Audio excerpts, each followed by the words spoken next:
पाकिस्तान के लिए एक और एजाज़ है और वो पाकिस्तान के नाम हो गया है क्योंकि CEO water corporation Syed Salahuddin जनूबी एशिया से स्टीयरिंग कमेटी के रुकन के तौर पर मुंतखब हो गए हैं। CEO water corporation engineer Syed Salahuddin Ahmed की लंदन में मुनक़िदा ग्लोबल वाटर समिट 2024 में उन्होंने शिरकत की है और सैयद सलाहुद्दीन अहमद ने ग्लोबल वाटर समिट में पाकिस्तान की नुमाइंदगी की है। ग्लोबल वाटर समिट में दुनिया भर के 300 ग्लोबल वाटर लीडर शरीक हुए थे और इसी हवाले से उनसे बात करेंगे। इस वक्त हमें ज्वाइन कर चुके हैं CEO Karachi water and sewerage board Syed Salahuddin corporation है वाटर कॉरपोरेशन सैयद सलाहुद्दीन साहब, उनसे आपकी मुलाकात करवाते हैं। अस्सलाम वालेकुम। जी वालेकुम सलाम। कैसे हैं आप? जी अल्हम्दुलिल्लाह। रियली सॉरी, ये जो हम लोग KWSC पढ़ते रहते हैं ना तो वो मेरे स्लिप ऑफ टंग हो गया। एनीहाउ पहले तो आपको बहुत बहुत मुबारकबाद कि आप स्टीयरिंग कमेटी के रुकन मुंतखब हुए हैं और बहुत अच्छा लग रहा है कि ग्लोबली पाकिस्तान को रिप्रेजेंट कर रहे हैं और अब माशाल्लाह से आप रुकन में हैं। क्या सबसे तो आपको फील क्या हो रहा है? देखिए, ये एक बहुत बड़े एजाज़ की बात है। पहली चीज़ तो ये है कि Karachi water and sewerage corporation अब एक जब कॉरपोरेशन बना तो उसको दुनिया ने बहुत गौर से देखा क्योंकि कॉरपोरेटाइजेशन के बाद आपके एवेन्यूज़ खुलते हैं इन्वेस्टमेंट के, जैसे वेस्ट वाटर ट्रीटमेंट है, जो हमारे वाटर फिल्ट्रेशन प्लांट्स हैं, इसके अलावा जो इंस्टीट्यूशनल डेवलपमेंट हो रही है उसको जो है वो ग्लोबल लेवल पे बहुत क्लोजली वॉच किया जा रहा है। यही एक वजह थी कि जो सस्टेनेबल डेवलपमेंट गोल हैं आपके, जो UN के गोल्स हैं उनको तमाम ऑर्गेनाइजेशन जो यूटिलिटीज़ हैं वो कैसे हासिल करेंगी, तो उसका एक रोड मैप्स जो हैं वो तमाम यूटिलिटीज़ ने दुनिया में बनाए हैं। उन यूटिलिटीज़ की रोड मैप्स को इवैल्यूएट करने के लिए 300 ग्लोबल लीडर्स के अंदर से स्टीयरिंग कमेटी बनाई गई जो कि 7 मेंबरान पे मुश्तमिल है और उसमें जनूबी एशिया से मुझे सेलेक्ट किया गया और ये ग्लोबल वाटर इंटेलिजेंस की कमेटी है जो कि दुनिया में एक बहुत बड़ा इदारा है जो हमारे वाटर रिलेटेड इश्यूज़ को एड्रेस करने के लिए, जिसमें सस्टेनेबल डेवलपमेंट गोल एक एस्पेक्ट है, उसको एड्रेस करता है। अच्छा सलाहुद्दीन साहब, बड़े अनफॉर्चुनेट है कि हमारे यहाँ हम अक्सर ये बात करते हैं कि हम लोग दौरे भी करते हैं, ऐसी समिट्स का हिस्सा भी होते हैं, ऐसी कमेटीज़ के मेंबर्स भी होते हैं, पॉलिसीज़ हमें पता होती हैं, डिस्कशंस हो रही होती हैं, प्रैक्टिकली कुछ नज़र नहीं आता। देखिए, पहले तो चीज़ ये समझने की ज़रूरत है कि जो Karachi water and sewerage corporation है उसको एक एस्पेक्ट यहाँ से ये मिला है, एक एवेन्यू मिला है कि वो इंटेंशनली अपने आप को रिकग्नाइज़ कराए, नंबर 1। उसके बाद देखें जो पार्टनरशिप्स हैं ना, जैसे मैं जब वहाँ गया तो लोगों ने स्लज ट्रीटमेंट की बात की, वेस्ट वाटर ट्रीटमेंट की बात की और इंटरनेशनली जब तक कि इन ऑर्गेनाइजेशन में मैं समझता हूँ जब तक कि कोलैबोरेशन नहीं होती, there is a concept of peer to peer learning. जब आप वहाँ जाते हैं तो फिर उसके बाद यहाँ पे लोग आकर इम्प्लीमेंट करते हैं उसको। जैसे मैं आपको मिसाल देता हूँ, जैसे वेस्ट वाटर ट्रीटमेंट कराची के अंदर नहीं हो पा रही थी, अभी हम एक बहुत बड़े पैमाने पे पब्लिक प्राइवेट पार्टनरशिप के तहत, जो कि गवर्नमेंट ऑफ सिंध का एक फ्लैगशिप प्रोजेक्ट है TP4 के नाम से, जो करंगी में इसी इलाके के अंदर जो है वो इंस्टॉल होना है, और वो जब तक कि हम उसको इंटरनेशनली ग्लोबली रिप्रेजेंट नहीं करेंगे और उनको बताएंगे नहीं कि जी कराची के अंदर ये एवेन्यूज़ मौजूद हैं और लॉन्ग टर्म बेसिस के ऊपर आप इन्वेस्ट कर सकते हैं और even you can make money because you can sell this water to the industry, जिनकी डिमांड मौजूद है करंगी में, लांडी में और even other areas of Karachi also. तो मैं समझता हूँ कि ये एक पहला step in the right direction है और आगे चल के इंशाल्लाह। लेकिन क्या वजह है सलाहुद्दीन साहब के इस पहले स्टेप को लेने में इतना वक्त लगा है? एक मेट्रोपॉलिटन सिटी जो कि एक मुआशी हब भी है और उस शहर में समंदर भी है और यहाँ पर पानी मौजूद नहीं है, और जो पानी है वो जिस तरह का है वो भी आपको पता है कि लोगों को अब इतनी डेप्थ में जाके बोरिंग करानी पड़ रही है यहाँ पर, फिर भी पानी नहीं मिल रहा। तो क्या वजह है कि इतना वक्त लगा? ये पहले ले लेना चाहिए था स्टेप। नहीं, देखिए इसमें ऐसा है ना कि जो बल्क वाटर का पानी जिसको हम कह सकते हैं, जो कि इस वक्त हमारे पास सबसे ज़्यादा कींझर से अवेलेबल है पानी, उसके लिए भी अल्हम्दुलिल्लाह K4 के साथ साथ KWNSC भी इस पे काम कर रही है कि हम दूसरे जो हमारे अवेलेबल वाटर रिसोर्सेज हैं हम उसको टैप करें। लेकिन देखिए ये बहुत बड़े लार्ज स्केल इन्वेस्टमेंट के प्रोजेक्ट्स हैं। अभी भी मैं सिर्फ आपको एक बात बता दूं कि सिर्फ K4 के अंदर ही 126 बिलियन रुपीस का K4 मेन स्ट्रीम का प्रोजेक्ट है, 74 अरब रुपए का ऑगमेंटेशन का प्रोजेक्ट है, फिर लाइनिंग होनी है उस अपर फीडर की, KB फीडर की, जिससे पानी के सीपेज को बचाना है, वो तकरीबन जो है 42 बिलियन का प्रोजेक्ट है। तो उसको हम अगर इनगल्फ करें तो ये बहुत बड़े पैमाने की इन्वेस्टमेंट रिक्वायर्ड है। लेकिन वही बात है सलाहुद्दीन साहब के, इन्वेस्टमेंट बिल्कुल बहुत बड़े पैमाने की रिक्वायर्ड है, लेकिन हमारा मुल्क वो मुल्क है कि जहाँ पर बारिशें आती हैं, सैलाब आ जाते हैं, इतना इतना पानी वेस्ट हो जाता है, डैम्स यहाँ पर मौजूद नहीं है। K4 मंसूबा एक सदियों से हम सुनते आ रहे हैं कि बन रहा है, वो आज तक मुकम्मल नहीं हो पाया है।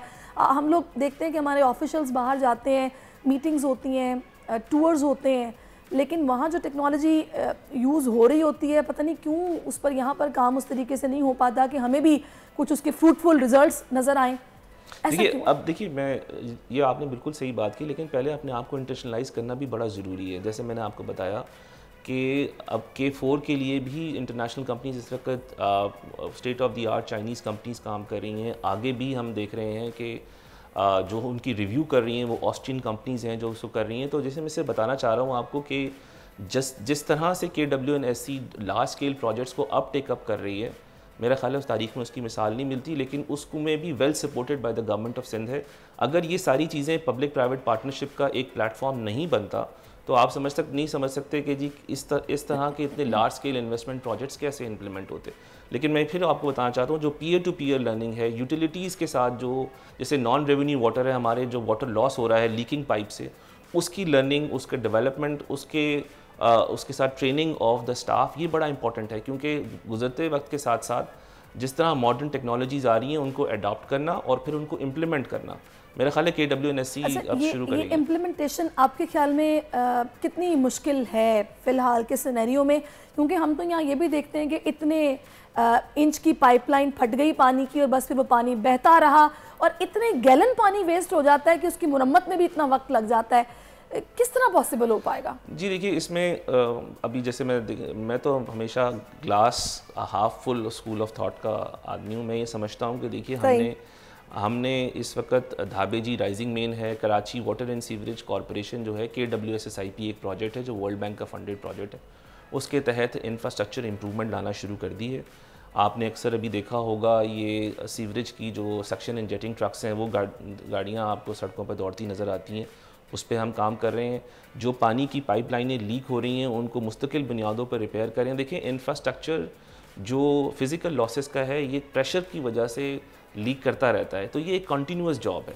तो इसमें सलाउद्दीन साहब, हाउ इज़ इट पॉसिबल? जब तक कोई मास्टर प्लान मौजूद नहीं होगा उसके बगैर तो मुमकिन नहीं। आप एक तरफ से चीज़ ठीक करेंगे, उधर से चीज़ दूसरी ख़राब हो जाएगी। मास्टर प्लान को देखें, इसकी एक हाइड्रोलिक स्टडी होती है which is called, generally master planning में ये होता है कि आपका पूरा पानी जब आपके वाटर ट्रंक मेंस में रन कर रहा है तो आपको पता है कि वो कहीं से जहाँ ट्रैवल करेगा वहाँ पे एक प्रेशर उसका होगा, उसके अलावा वहाँ उसकी यूजेज कैसे होना है। तो Karachi water and sewerage corporation जो है वो मास्टर प्लानिंग स्टडी जो है उसका आगाज़ उसने कर दिया है। एक इंटरनेशनल फर्म है जो इसको कर रही है, जो 1.5 साल के अंदर से मुकम्मल करेगी।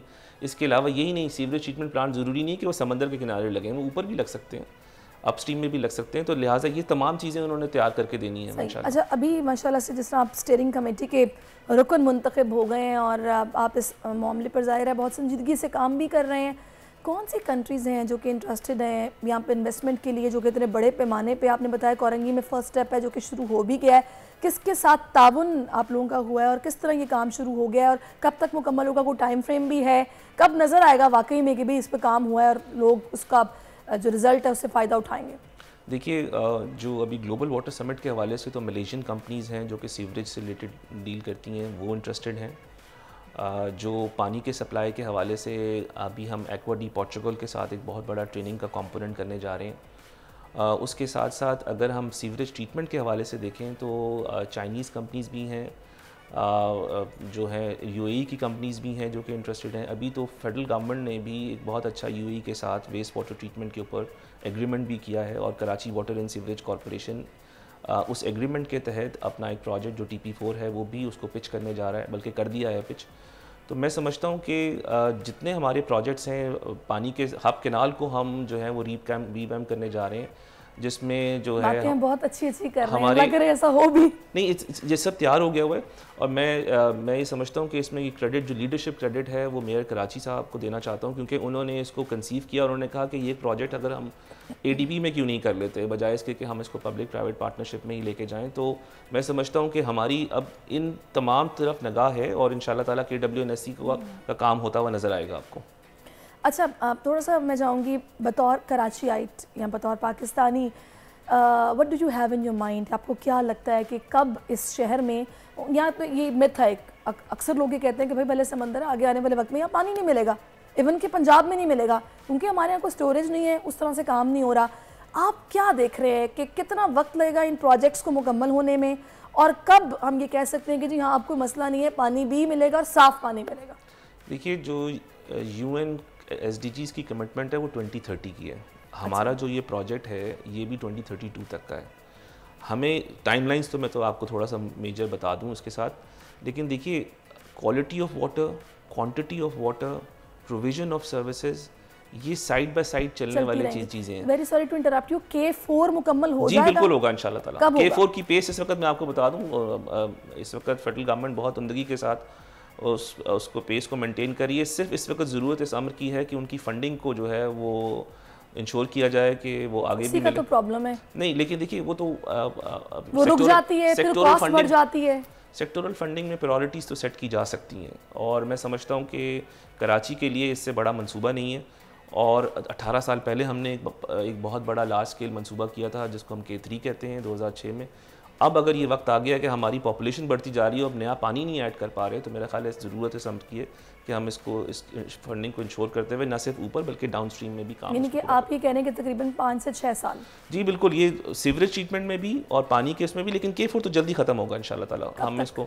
हम 2027 में एक्सपेक्ट कर रहे हैं, 26 का एंड, 27 का शुरू में एक्सपेक्ट कर रहे हैं कि ये पानी जो है हमारे K4 का पानी हमारे नलकों में आना शुरू होगा इंशाल्लाह। ज़बरदस्त। अच्छा, मैं चाहूँगी थोड़ा सा ज़रा आप कुछ सोशल इश्यूज़ पर भी बात कर लें जो कि पानी से रिलेटेड हैं। आपको पता है कि इस शहर में पानी कितना महंगा बिकता है, तो इस हवाले से क्या सोच रखते हैं? मैं इसको इस तरह एक्सप्लेन करता हूँ कि हमने जब नई मैनेजमेंट ने जब चार्ज संभाला तो हमारे पास डिस्ट्रीब्यूशन के इश्यूज़ थे। जो अपस्ट्रीम पे लोग रह रहे हैं वो पानी यानी करीब, जिनका सोर्स के करीब है वो पानी जल्दी ले लेते हैं, और जो नीचे डाउन स्ट्रीम पे रह रहे हैं उनको पानी मिलता नहीं है। तो फिर हमने एक प्रॉपर मरबूत टैंकर हाइड्रेंट यानी जिसे हाइड्रेंट मैनेजमेंट सिस्टम लेकर आए, और वो डिजिटल है सारा का सारा, और आप अपना ऑर्डर भी प्लेस कर सकते हैं ऐप के ऊपर। लेकिन उससे ज़्यादा इंपॉर्टेंट ये है कि जिस तरह आपके चैनल के तवज्जुह से अगर मैं तमाम अवाम नास से अपील करूँ कि आप KWNSC का ही पानी ख़रीदिए। यहाँ जो प्राइवेट ऑपरेटर्स काम कर रहे हैं वो KWNSC के इलीगल तरीके से वाटर ट्रंक लेन्स को पंचर करके, क्योंकि प्रेशराइज्ड लाइन। आप लोगों का सिस्टम इस तरह का है कि आप लोग पूरे शहर में जहाँ जहाँ पानी की ज़रूरत हो उस तरीके से मतलब जी बिल्कुल प्रोवाइड कर सकते हैं। देखिए इस वक्त मैंने तकरीबन कोई 42 मिलियन गैलन्स पानी जो है मैक्सिमम सेल किया है अपने लीगल हाइड्रेंट से, लेकिन उसका जो क्वांटम है वो 21 से 22 मिलियन गैलन्स के करीब है, जो कि तकरीबन 15% बनता है टोटल सप्लाई का। 10 से 15% के दरमियान, कभी 12.5, कभी 13%। लेकिन इस पे क्रैकडाउन होना भी बहुत ज़रूरी है जी ज़रूर। इसीलिए मैं बताया कि आपको पिछले हमने कोई 5 महीने के अंदर पाकिस्तान रेंजर्स सिंध की मदद से हमने अल्हम्दुलिल्लाह कोई तकरीबन 220 हाइड्रेंट्स हैं जो कि फ़िज़िकली तोड़े हैं, और उससे 25 मिलियन गैलन पानी अंदर डाइवर्ट किया है दोबारा। तो ये एक फिनोमिनल सक्सेस है जो KWNSC को हासिल हुई है। और ऑफ कोर्स ये तमाम जो स्टेक होल्डर्स हैं, गवर्नमेंट की फुल पेटर्नेज थी, तमाम लॉ इन्फोर्समेंट एजेंसीज़ की फुल पेटर्नेज थी, उसके बगैर ये मुमकिन नहीं था। और मैं समझता हूँ कि इससे एक डेटरेंस आई है। और इस वक्त 3000 टैंकर्स ऐसे हैं जिसमें आपने गुजरते हुए देखा, विंड स्क्रीन के ऊपर हमने QR कोड लगा दिए। अगर आप उसको सिर्फ तो आपको पता चल जाएगा कि कौन सा ड्राइवर लेकर आ रहा है, गाड़ी की डिटेल्स कहाँ है, किस हाइड्रेंट से लेकर आ रहा है। तो इट इज़ ऑल टुगेदर। और उसके अलावा ज़बरदस्त, अगर आपका ज़ाहिर है इसके पीछे एक माइंडफुल एफर्ट्स आप लोगों की हैं, तो इसके रिजल्ट्स इंशाल्लाह पॉजिटिव होंगे और वो आवाम तक पहुंचेगी भी। Thank you so much for your time, आप मेरे साथ मौजूद रहें।